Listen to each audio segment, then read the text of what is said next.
Welcome to RANE's Essential Geopolitics podcast powered by Strat4. I'm Emily Donahue. In recent days, the disputes between the European Commission and the Polish government have escalated. Now Brussels is threatening to impose sanctions on Poland, and Warsaw is accusing the Commission of blackmail. The relationship is so tense that some members of Poland's opposition have accused the government of trying to leave the European Union.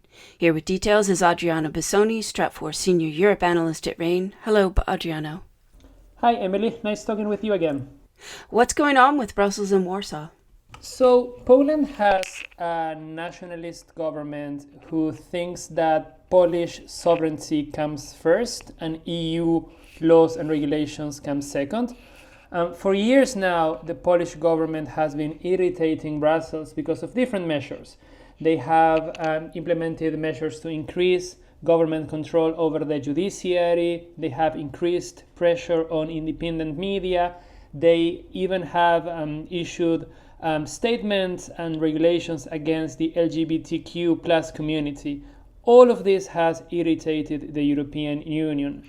The most recent dispute, however, is connected to a ruling by the European Court of Justice saying that some of the reforms of the Polish judiciary should be reversed. Instead of implementing that ruling, the Polish government asked its own constitutional tribunal what to do.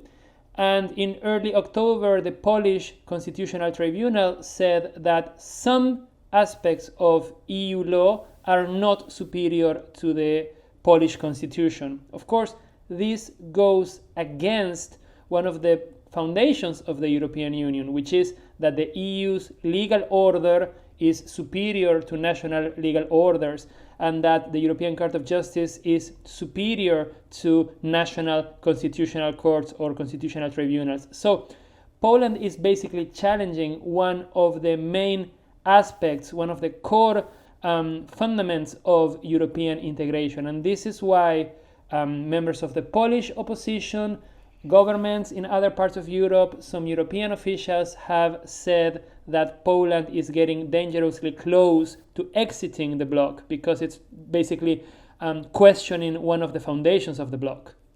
Adriano, does the European Union have any options to sanction Poland? The European Commission has several tools to increase economic and political pressure on the Polish government. For instance, they are already delaying the disbursement of funds from the recovery fund. Poland is eligible for billions of euros in grants and loans from the EU's COVID-19 recovery fund. Every member state has to present spending plans. The European Commission has already approved most spending plans, but it's delaying a decision on Poland. Brussels is probably using this to have leverage in its negotiations with Warsaw.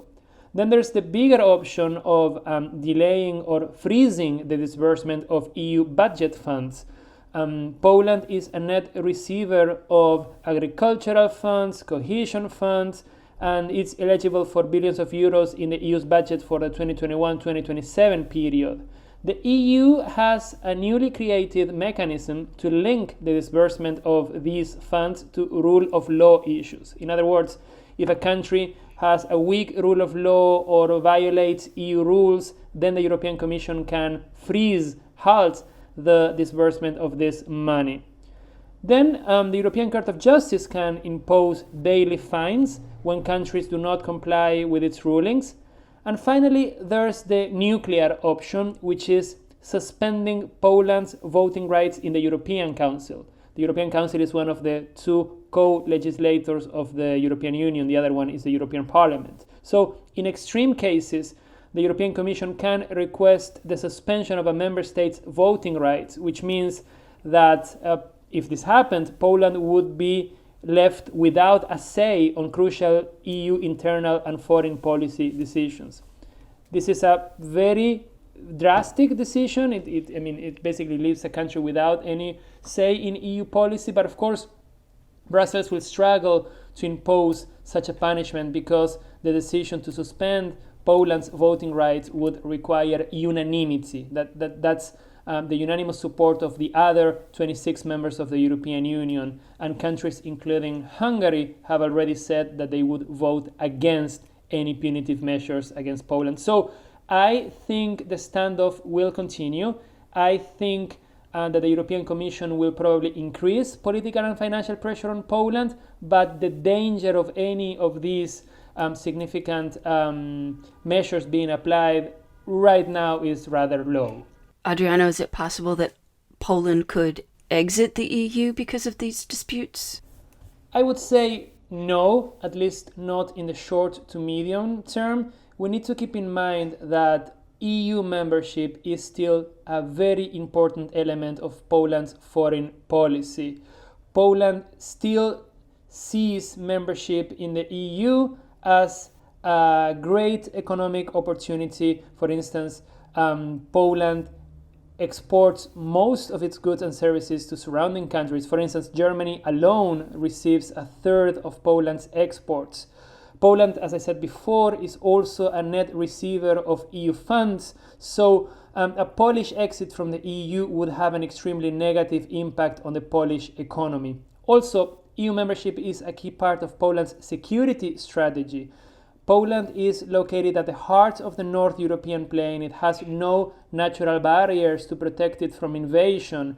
And for centuries, Poland's core geopolitical concern has been to prevent a conventional or, more recently, an unconventional aggression from Russia, for instance. So, of course, Poland sees membership in NATO as a key part of this strategy of being protected against aggression, but EU membership adds an extra layer of political, economic, and military protection against a potential aggression from Russia, which is something that Warsaw is unlikely to relinquish voluntarily. And then there's the final but very important element, which is that most voters in Poland support EU membership. Opinion polls suggest that between 80 and 90% of Poles want to remain in the bloc, which means that the nationalist and I would say populist government in Poland will keep this in mind. So, to make a long story short, I think the standoff will continue, but I don't think a Polexit is likely. Several scenarios are possible. The Polish government could de-escalate tensions with the Commission by introducing cosmetic changes to its reforms of the judiciary. We also have to keep in mind that the ruling by the Constitutional Tribunal is just a ruling, and Poland will not break any laws unless it acts on that ruling. So there is room for de-escalation. Poland could escalate the dispute with the Commission for political gains, but it could backlash. It could result in protests and demonstrations that could force the government to resign. And if this happens, then Poland could appoint a different government that is pro-European.